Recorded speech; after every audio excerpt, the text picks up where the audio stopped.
Halo, selamat pagi para netizen Indonesia. Balik lagi bersama saya Franz Brian di acara talkshow HTB Live. Nah, gimana kabar kalian semua para netizen? Baik-baik saja kan?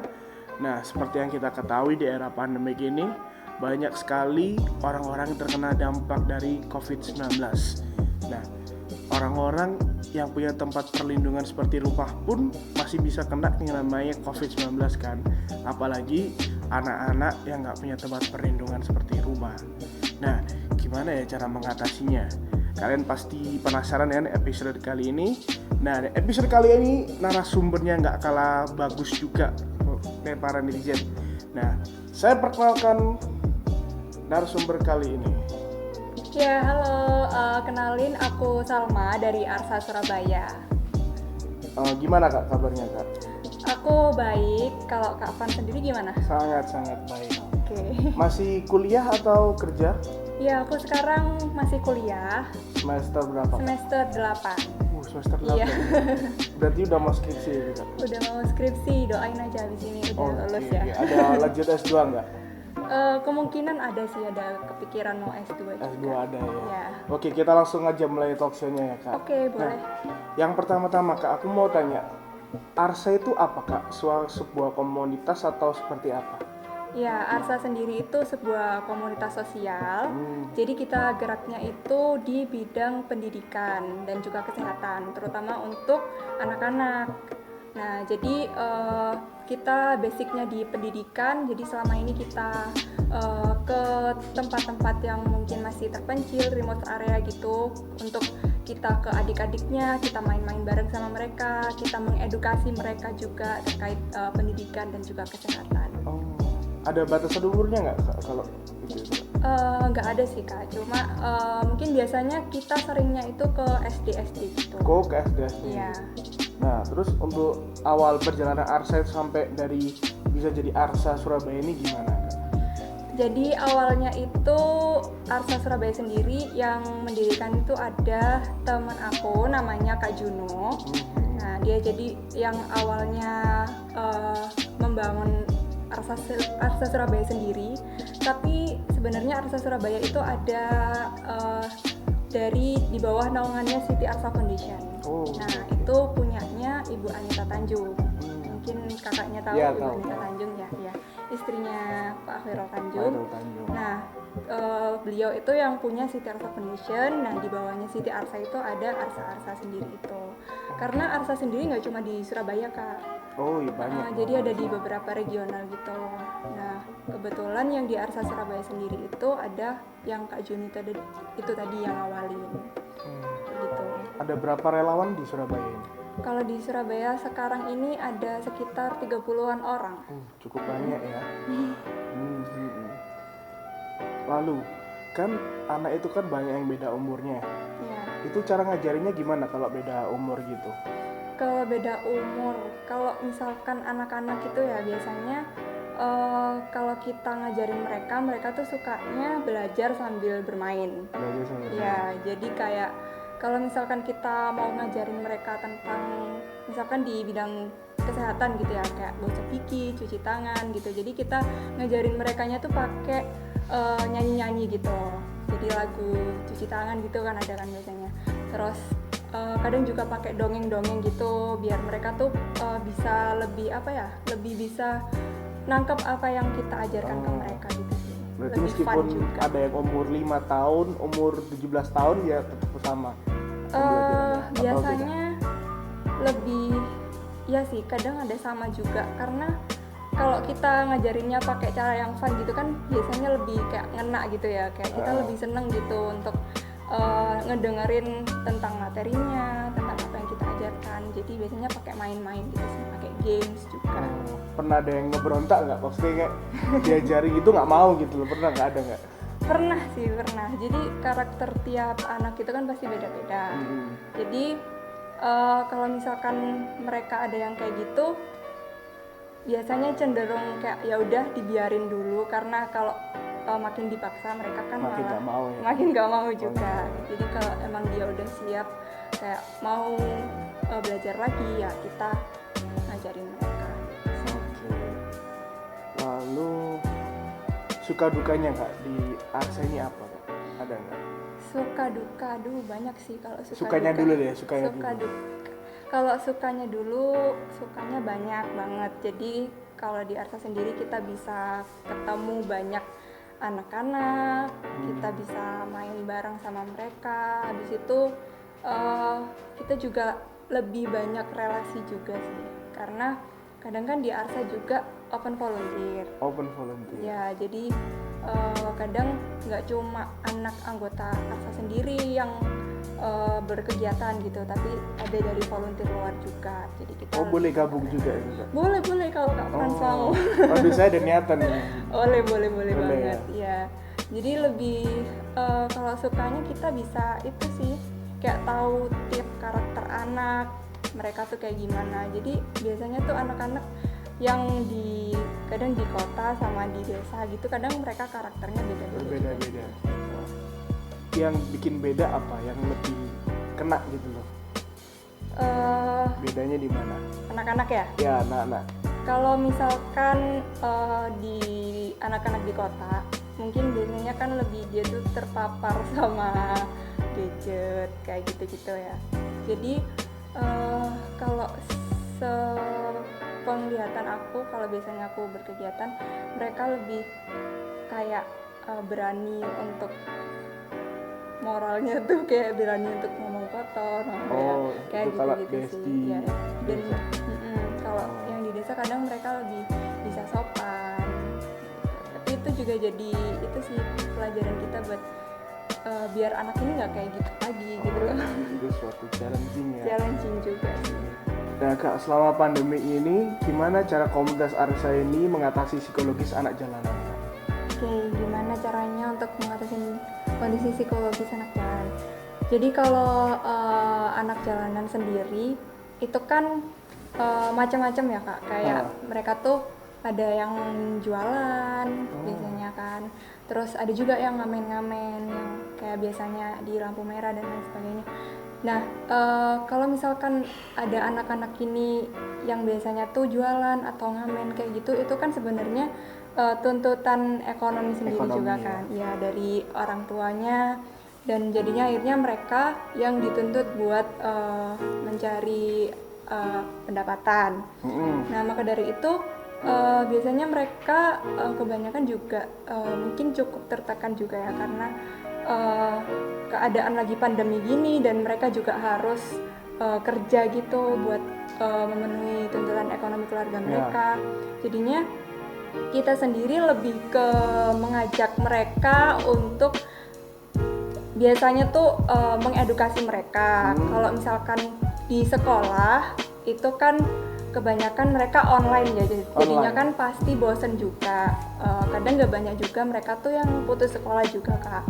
Nah kalau biar merekanya itu lebih fun lagi, jadinya kita ngajak mereka buat nge-games bareng, ya buat main-main gitu. Jadi bermain sambil belajar itu tadi sih.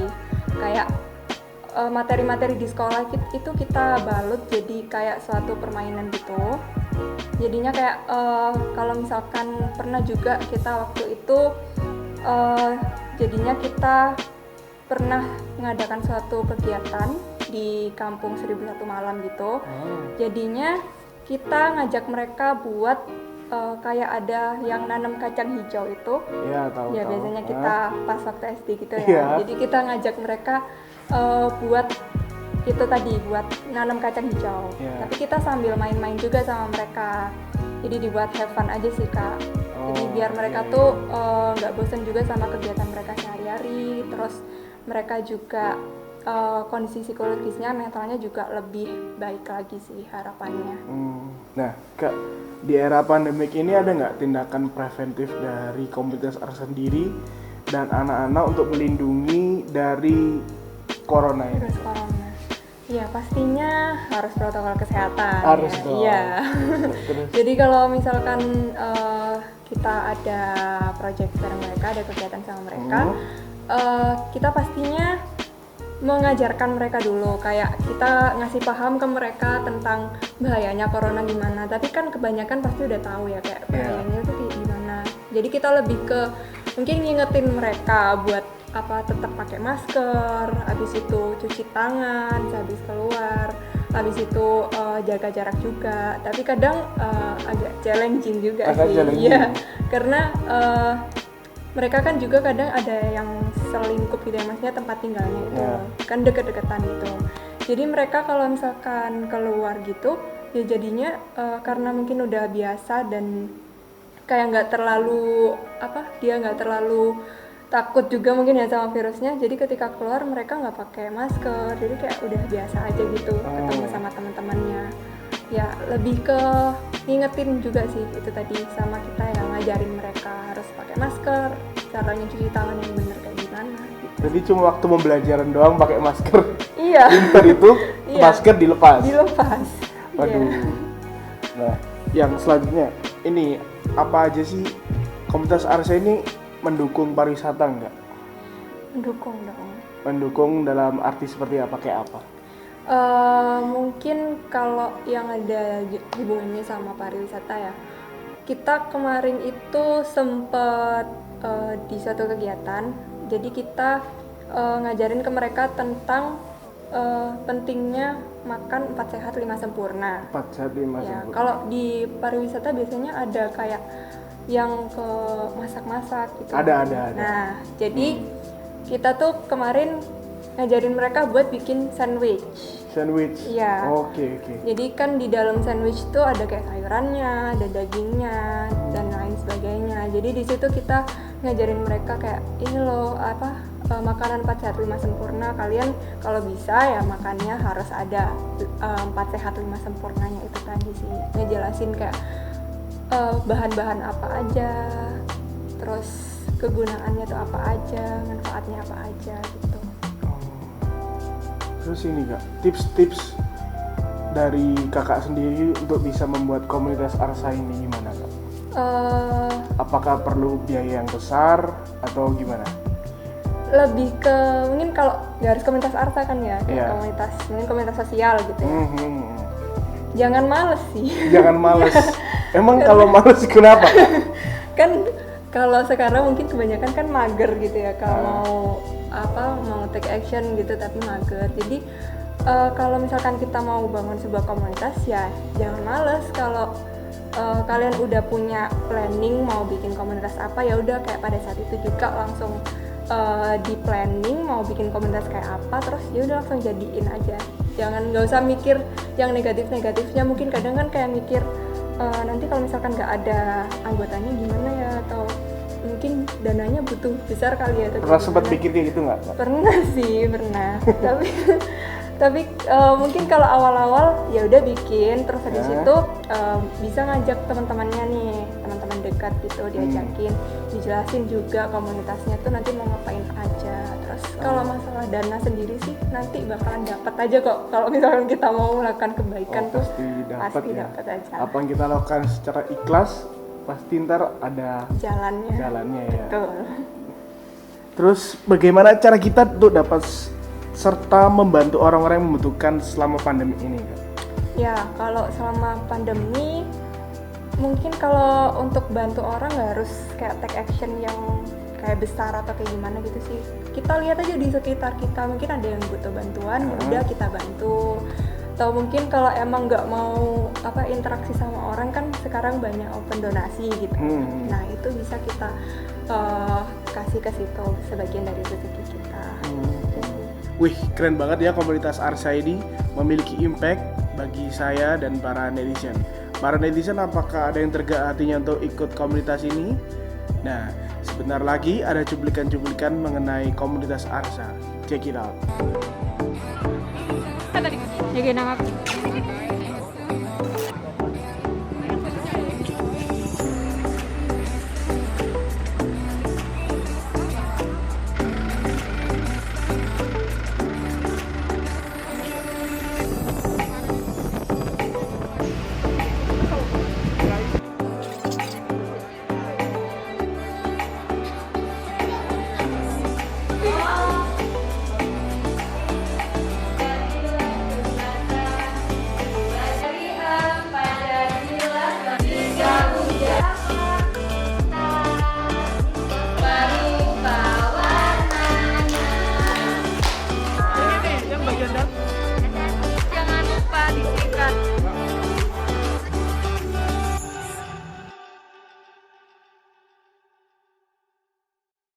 Mantap parah. Gimana guys setelah nonton cuplikan yang tadi?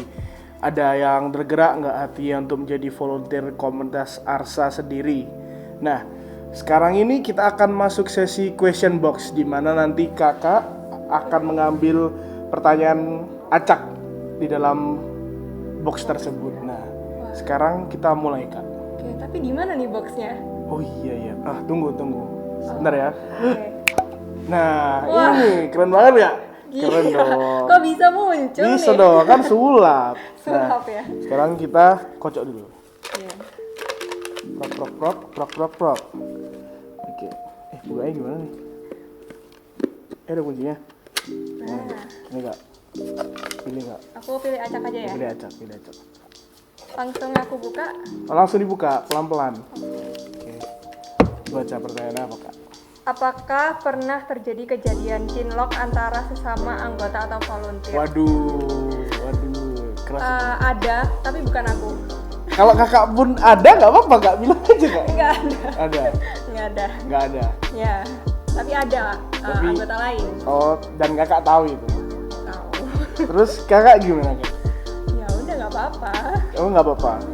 Oh cinlok itu nggak apa-apa ya kak? Nggak apa-apa asal nggak mengganggu aja. Oh asal nggak mengganggu, nggak toksik ya hubungannya. Iya. Nah sekarang pertanyaan gua. Oke, lanjut. Lanjut. Taken or single? Single. Waduh, para netizen yang ini yang pengen kenalan masih single loh. Aduh, kok jadi Waduh, promosi?